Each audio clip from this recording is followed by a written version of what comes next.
واللہ یدعو الی دار السلام، آیت نمبر 25۔ اللہ تمہیں سلامت قدے کی طرف بلاتا ہے اور جسے وہ چاہتا ہے صراط مستقیم کی ہدایت فرماتا ہے۔ صاحبان فکر اس بات پر غور کریں کہ کہاں یہ دار فنا جس میں ہر چیز ناپائیدار، ہر وقت موت کا خطرہ، اور کہاں وہ گھر جس میں دائمی امن و سلامتی ہے۔ اللہ بندوں کو اس سلامت قدے کی طرف بلاتا ہے اور انسان اس پرعشب زندگی میں مگن ہے۔ مقام تعجب ہے کہ مالک بندے کو اپنی رحمتوں اور امن و سلامتی کی طرف بلاتا ہے اور اسے اس دعوت کو قبول کرنے میں تامل ہے۔ اللہ جسے چاہتا ہے صراط مستقیم کی ہدایت کرتا ہے۔ اللہ کی چاہت اور مشیت عدل و انصاف اور حکمت و مصلحت پر مبنی ہے۔ وہ فاسق، کافر، ظالم اور اسراف کنندہ و کذاب کی ہدایت نہیں کرتا۔ سیاہ دھبوں سے پاک چہرے، آیت 26۔ جنہوں نے نیکی کی ہے ان کے لیے نیکی ہے، اور مزید بھی ان کے چہروں پر نہ سیاہ دھبا ہوگا نہ ذلت کے آثار۔ یہ جنت والے ہیں جو اس میں ہمیشہ رہیں گے۔ اللہ تعالیٰ نے ہر نیکی کا اجر و ثواب دینا نیکی کرنے والے کے لیے حق قرار دیا ہے۔ یہ خود اپنی جگہ اللہ تعالیٰ کی طرف سے فضل و کرم ہے کہ وہ ایک حقیر عمل کے لیے ثواب عنایت فرماتا ہے اور اس کے باوجود اللہ اسے کئی گنا کر دیتا ہے۔ حضرت امام جعفر صادق علیہ السلام سے روایت ہے، ہر چیز کا وزن ہوتا ہے سوائے آنسو کے، کیونکہ آنسو کا ایک قطرہ آتش کے ایک سمندر کو بجھا دیتا ہے۔ اگر آنکھ پرنم ہو جائے تو کوئی چہرہ سیاہ ہوگا نہ ذلیل۔ اگر آنسو بہہ گئے تو اس پر آتش حرام ہو جائے گی۔ اگر ایک قوم میں ایک شخص گریہ کرتا ہے تو سب پر رحم کیا جائے گا۔ الکافی 2:481۔ قیامت کے دن ہر شخص کا عمل اپنے اصلی صورت میں سامنے آئے گا۔ آیت 30۔ قرآن موعظہ، شفا، ہدایت اور رحمت ہے۔ آیت 57۔ اے لوگو، تمہارے رب کی طرف سے یہ قرآن تمہارے پاس نصیحت اور تمہارے دلوں کی بیماری کے لیے شفا اور مومنین کے لیے ہدایت اور رحمت بن کر آیا ہے۔ تشریح کلمات۔ موعظۃ الواعظ کے معنی ایسے زجر و توبیخ کے ہیں جس میں خوف کی آمیزش ہو۔ موعظۃ، قرآن موعظہ ہے، انسان کو ہر قسم کے خطرات سے بچاتا ہے اور قرآنی و الہی مواعظہ پر عمل کرنے والا شخص پاکیزہ ہو جاتا ہے۔ حضرت نوح اور ان کی قوم کا ذکر، آیت 71 تا 73 کا مطالعہ کیجیے۔ حضرت موسیٰ و ہارون، بنی اسرائیل اور فرعون، واقعات، آیت 75 تا 93 کا مطالعہ کیجیے۔ تشریح کلمات۔ لطافتانہ، لفتہ، انقضا، کسی چیز سے پھیر دینا۔ مصری مذہب کا سب سے اہم پہلو یہ تھا کہ وہ اپنے بادشاہ کو خدا کا اوتار مانتے تھے۔ حضرت موسیٰ علیہ السلام کی دعوت کا نتیجہ آج کل کی اصطلاح کے مطابق دینی اور سیاسی یکساں طور پر نکلتا تھا۔ لہٰذا حضرت موسیٰ علیہ السلام کی دعوت کا مطلب یہ بنتا تھا کہ مصر کی بادشاہت غیر قانونی ہے اور حضرت موسیٰ و ہارون علیہ السلام اللہ کے حقیقی نمائندہ ہیں۔ اس سے واضح ہو رہا تھا کہ مصری مذہب نے جو مقام فرعون کو دے رکھا تھا، حضرت موسیٰ و ہارون علیہ السلام اللہ کے نمائندے ہونے کے اعتبار سے اسی مقام کے مدعی تھے۔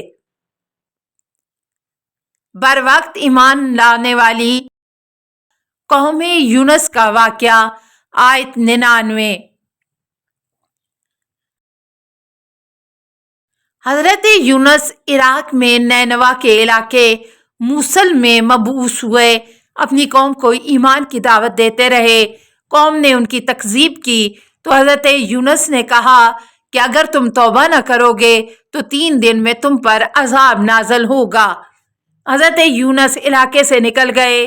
تیسرے روز صبح کے وقت دیکھا آسمان پر سیاہ بادل چھا گیا جس سے شدید قسم کا دھواں نکل رہا تھا۔ انہوں نے اپنے نبی یونس علیہ السلام کو تلاش کیا، نہیں ملے تو بروایت ایک عالم کی ہدایت پر سب لوگ صحرا میں نکل گئے اور اولاد کو ماؤں سے جدا کیا، مویشیوں کو بھی ماؤں سے اولاد کو جدا کیا۔ فریاد کا شور مچا، سب نے ایمان قبول کیا اور توبہ کی، جس سے عذاب ٹل گیا۔ مجمع البیان۔ غالباً ایسے تو ہوتا رہا کہ مختلف علاقوں اور بستیوں میں انبیاء آتے رہے، لوگوں کو راہ حق کی طرف دعوت دی، مگر لوگوں نے انبیاء کی تکذیب کی اور عذاب الہی سے ڈرنے اور عذاب کے آثار دکھانے پر بھی ایمان لانے کے لیے آمادہ نہ ہوئے، سوائے قوم یونس کے کہ جب عذاب کے آثار نمایاں ہوئے تو وہ ایمان لے آئی اور اس سے عذاب ٹل گیا۔ اس طرح اس کا ایمان سود مند ثابت ہوا۔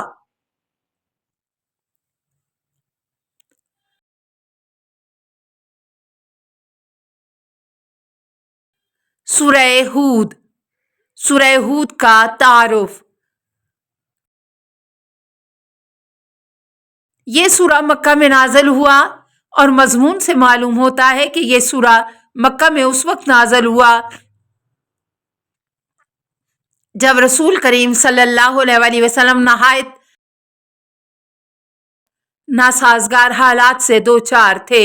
مشرکین کی طرف سے طنز و آزار، نامعقول مطالبے اور استہزاء میں اضافہ ہوا تھا۔ حضرت رسول صلی اللہ علیہ وسلم کو مکہ میں یہ دشوار ترین اور مصائب و آلام سے پور زندگی حضرت ابو طالب اور حضرت خدیجہ الکبریٰ علیہم السلام کی وفات کے بعد گزارنا پڑی۔ حضرت ابو طالب کی زندگی میں قریش آپ صلی اللہ علیہ وسلم کے خلاف براہ راست جسارت نہیں کر سکتے تھے۔ سورہ ہود کی فضیلت۔ امام محمد بن علی الباقر علیہ السلام نے ارشاد فرمایا، جو شخص سورہ ہود کی تلاوت ہر جمعے کے دن کرے تو اللہ تعالیٰ اسے قیامت کے دن نبیوں کے زمرے میں محشور فرمائے گا اور قیامت کے دن اس کے لیے کسی خطا والے عمل کو جانا نہیں جائے گا۔ سورہ ہود کے منتخب نکات۔ اللہ تعبدوا الا اللہ، صرف اللہ کی بندگی کی جائے، بندگی میں اللہ کے ساتھ کسی کو شریک نہ بنائے۔ توحید، عبادت و ربوبیت قرآنی دعوت کا مرکزی نقطہ ہے۔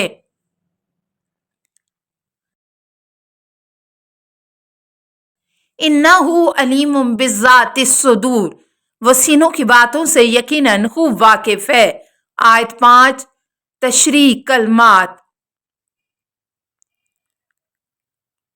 یسونا السنا، کسی چیز کو موڑنا، دوہرا کرنا، لپیٹنا۔ آگاہ رہو، یہ لوگ اپنے سینوں کو لپیٹ لیتے ہیں تاکہ اللہ سے چھپائیں۔ یاد رکھو، جب یہ اپنے کپڑوں سے ڈھانپتے ہیں تب بھی وہ ان کی اعلانیہ اور پوشیدہ باتوں کو جانتا ہے۔ وہ سینوں کی باتوں سے یقیناً خوب واقف ہے۔ امام محمد باقر علیہ السلام فرماتے ہیں کہ جابر بن عبداللہ نے مجھ سے بیان کیا، جب خانہ کعبہ کے گرد مشرکین رسول اکرم صلی اللہ علیہ وسلم کے نزدیک سے گزرتے تو سر اور پشت جھکا کر اور کپڑے سے سر ڈھانپ کر گزرتے تھے تاکہ رسول اللہ صلی اللہ علیہ وسلم کی نگاہ ان پر نہ پڑے۔ اس پر یہ آیت نازل ہوئی، الکافی 8:144۔ روایت اور آیت دونوں سے جو بات سامنے آتی ہے وہ یہ ہے کہ مشرکین جب رسول اللہ صلی اللہ علیہ وسلم کو کعبہ کے نزدیک قرآن کی تلاوت کرتے سنتے تو چونکہ ان کے دلوں میں یہ بات مذکور ہو گئی تھی کہ یہ بشر کا کلام نہیں ہو سکتا، اللہ ہی کا کلام ہو سکتا ہے۔ اگر اللہ کا کلام ہے تو ہم سنیں گے ہی نہیں کہ متاثر ہو جائیں۔ اپنے آپ کو چھپا کر یہ خیال کرتے تھے کہ اللہ کے سامنے حائل بن جاتا ہے، وہ تو دلوں کے بھیدوں کو بھی جانتا ہے اور اس کائنات میں کوئی چیز اس سے چھپ نہیں سکتی۔